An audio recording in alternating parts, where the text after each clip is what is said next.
Video disclaimer: This video is only for entertainment purpose, so please don't take seriously. Hello guys, मेरा नाम है मानव और आपका स्वागत है आपके अपने चैनल आरसी मैशअप में। गाइज, आज के इस वीडियो में हम देखने वाले हैं एक कमाल के मैशअप रिएक्शन को। अगर आपको ये मैशअप रिएक्शन की वीडियो पसंद आएगी तो वीडियो को लाइक और शेयर जरूर कर दीजिएगा और चैनल पे नए हैं तो चैनल को सब्सक्राइब जरूर कर लीजिएगा। Thank you. तो गाइज, आगे की बात हम वीडियो खत्म होने के बाद करते हैं, तो चलिए इस कमाल के मैशअप रिएक्शन की वीडियो की शुरुआत करते हैं। Hope you will enjoy. जो आने वाला टाइम मुझे लग रहा है, इंडिया और बांग्लादेश के दरमियान ये गवर्नमेंट इतनी नफरत पैदा कर रही है, इतनी नफरत पैदा कर रही है कि ये दोबारा ताकि मिल ना सके। सच बताऊं, ये मिल ना सके। और दूसरी बात, यूनुस जो है ना, फिर से भारत ये बांग्लादेश पे अब उसको आ गया मजा।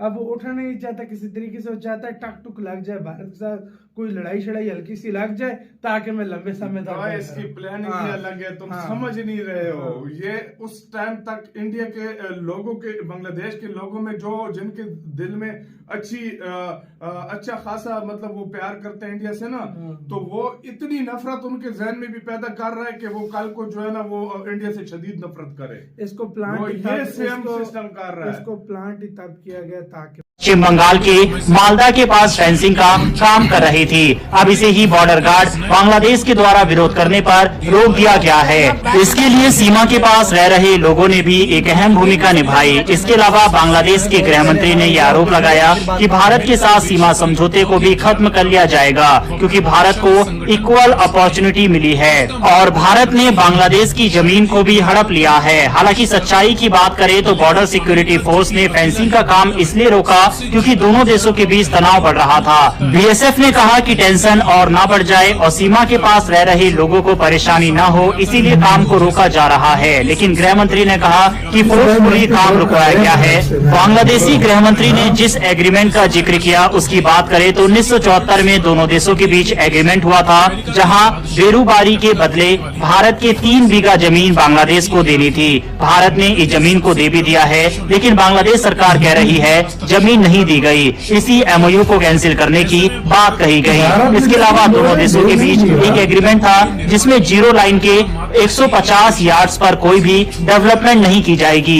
इसके साथ ही बाउंड्री म्यूचुअल कॉन्ट्रैक्ट को लेकर भी बातचीत की गई थी। अब इसे ही कैंसिल करने की बात कही जा रही है। इसके साथ ही जहांगीर आलम ने कहा कि बांग्लादेश का विदेश मंत्रालय अब भारत सरकार को समन भी जारी करेगा। हालांकि 2015 में एक लैंड एग्रीमेंट दोनों देशों के बीच हुआ था, जिसमें भारत ने बांग्लादेश को 111 इनक्लेव दिए थे, जबकि बांग्लादेश ने केवल 51 इनक्लेव ही दिए थे। इसके अलावा भारत के पड़ोसी देश म्यांमार से भी एक बड़ी अपडेट सामने आ रही है। दरअसल म्यांमार की सेना ने अपने ही देश में एक एयर स्ट्राइक कर दी है। इसके पीछे बांग्लादेश बड़ी वजह बताई जा रही है। दरअसल जुंटा आर्मी अपने देश के रखाइन स्टेट पर हमला किया है। ये स्टेट अराकान आर्मी के कब्जे में है। बता दें कि दोनों ही आर्मी ने इस एयर स्ट्राइक की पुष्टि कर दी है। बताया गया है कि इसमें 26 मुस्लिम लोगों की मौत हो गई है, 12 लोग इसमें घायल हो गए। इसके अलावा हमले में 500 घर नष्ट हुए हैं। रामरी आइलैंड के पास एक गांव पर यह हमला किया गया है। दरअसल हाल के दिनों में म्यांमार में दोनों ही आर्मी यानी अराकान आर्मी और जुंटा सेना आपस में काफी ज्यादा तनाव को बढ़ा चुकी है। अराकान आर्मी चाहती है कि म्यांमार में उसके अपने लोगों के साथ एक नया देश बनाया जाए। इसी वजह से उन्होंने इस रामरी आइलैंड को कब्जा लिया है। इसके अलावा अराकान आर्मी ने इस जगह से लोगों को भी भगा दिया था, जिसके बाद वे सभी रोहिंग्या बांग्लादेश की सीमा में घुस गए थे। हाल ही में बांग्लादेश सरकार ने कहा था कि म्यांमार से 60,000 लोग उसके कॉक्स बाजार डिस्ट्रिक्ट आए हैं। अब हमले की वजह की बात करें तो 21 दिसंबर को जुंटा सेना की वेस्टर्न कमांड को अराकान आर्मी ने कब्जा कर लिया था। पहली बार देश की सेना की कमान को किसी ने कब्जाया था। इससे जुंटा सेना कमजोर पड़ रही थी। इसी के बाद सेना ने खुद को साबित करने के लिए अराकान आर्मी के इलाके पर हमला किया है। अब इसके बाद बांग्लादेश की एंगल को भी बीच में जोड़ा जा रहा है। दरअसल बांग्लादेश का कोई एंगल है उसकी ऑफिशियल रिपोर्ट तो सामने नहीं आई है, लेकिन बता दें कि बांग्लादेश सरकार भी अराकान आर्मी से खुश नहीं है। बांग्लादेश की सरकार ने उनसे आग्रह किया था कि जो रोहिंग्या उनके देश में घुस आए हैं उन्हें वापस लिया जाए। इसके बाद बांग्लादेश की सरकार के आग्रह को मना कर दिया गया। ऐसे में कुछ एक्सपर्ट्स रिपोर्ट्स की माने तो उनका कहना है कि बांग्लादेश सरकार ने जुंटा आर्मी को सपोर्ट किया है, जिसके बाद जुंटा आर्मी ने एयर स्ट्राइक की है। लेकिन इसकी पुष्टि हमारा चैनल तो नहीं करता। भारत पर इस एयर स्ट्राइक के इम्पैक्ट की बात करें तो कुछ एक्सपर्ट्स की माने तो भारत पर इसका डायरेक्ट कोई इम्पैक्ट नहीं पड़ने वाला, लेकिन पड़ोस में अगर हलचल होती है तो भारत को इस पर नजर बनानी होगी। लेकिन अगर हाल ही के भारत के कुछ कदमों को देखा जाए तो भारत ने दोनों ही आर्मी के साथ अपना संपर्क साधा है। भारत ने म्यांमार में भी काफी इन्वेस्टमेंट किया हुआ है, तो ऐसे में भारत को इस पर नजर बनानी होगी। साफ है कि जहां इस समय भारत और बांग्लादेश की सीमा पर काफी ज्यादा टेंशन का माहौल है, तो वहीं म्यांमार और बांग्लादेश सीमा पर भी हालात अच्छे नहीं हैं। इसके अलावा म्यांमार के अंदर भी दोनों सेना आपस में भिड़ रही है। बहरहाल दोस्तों, इस खबर के ऊपर अपनी राय कमेंट बॉक्स में लिखकर बताइएगा। साथ ही बांग्लादेश जिस तरह के आरोप भारत के ऊपर लगा रहा है, इस पर भी अपनी राय कमेंट बॉक्स में लिखकर बताइएगा। इन्फॉर्मेशन और वीडियो पसंद आई हो तो वीडियो को लाइक करके हमारी आने वाली डेली ऐसी वीडियो के लिए चैनल को सब्सक्राइब कर बेल नोटिफिकेशन अवश्य दबा लें। फिर मिलेंगे ऐसी एक नई वीडियो के साथ। धन्यवाद, जय हिंद। जो आने वाला टाइम मुझे लग रहा है, इंडिया और बांग्लादेश के दरमियान ये गवर्नमेंट इतनी नफरत पैदा कर रही है, इतनी नफरत पैदा कर रही है कि ये दोबारा ताकि मिल ना सके।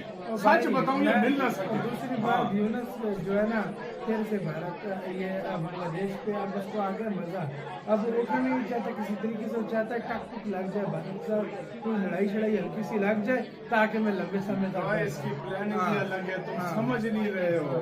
ये उस टाइम तक इंडिया के लोगों के, बांग्लादेश के लोगों में जो जिनके दिल में अच्छा खासा मतलब वो प्यार करते हैं इंडिया से ना, तो वो इतनी नफरत उनके जहन में भी पैदा कर रहा है कि वो कल को जो है ना वो इंडिया से शदीद नफरत करे। इसको प्लांट ये सेम सिस्टम कर रहा है, इसको प्लांट तक किया गया ताकि भाई साहब भी भारत के खिलाफ नफरत पैदा करे, सही और ठीक ठाक नफरत पैदा करे, और वो उसमें कामयाब भी हो रहा है। मैं अगर सच बताऊं वो कामयाब भी हो रहा है। और भारत की तरफ से उखाड़ वो इंडिया का कुछ नहीं सकता, लेकिन लोगों के दिलों में नफरत डाल के ये पंगे बॉर्डर पे कारकुन के ये लोगों के दिलों में और नफरत पैदा कर रहा है। इंडिया को इससे फर्क नहीं पड़ता कि वो बांग्लादेश के लोगों का अपना नुकसान है, लेकिन इससे फर्क ये पड़ेगा कि फर्ज करो कल को कोई मसला होता है तो वो लड़ाई वाले मामला बहुत बिगड़ सकता है।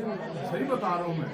और ये जिस तरीके से ये फिर इंडिया को नहीं जानते कि उधर भी इंडियंस बैठे हैं, बस एक इशारा इंडियन का काफी है, वो तो आर्मी से पहले घुस जाएंगे उधर। मैं सच बता रहा हूँ, इंडियन कितने मतलब वो बहुत भाई बिगड़े हुए हैं। हाँ, को नहीं पता इंडियंस अभी ये बहुत, मैं हैरान हूँ कि अभी तक इंडियंस देखा था सिर्फ बॉर्डर पे मना करने आए थे तो इंडिया के गांव वाले डंडे उठाकर आ गए थे उनको मारने। कितनी बार ठोक भी चुके हैं कितने बांग्लादेशी, लेकिन वो सुधर नहीं रहे। सही बात। अब जो मैंने अपनी राय बताना पड़ेगा जो आने वाला टाइम मुझे लग रहा है, इंडिया और बांग्लादेश के दरमियान ये गवर्नमेंट इतनी नफरत पैदा कर रही है, इतनी नफरत पैदा कर रही है कि ये दोबारा ताकि मिल ना सके।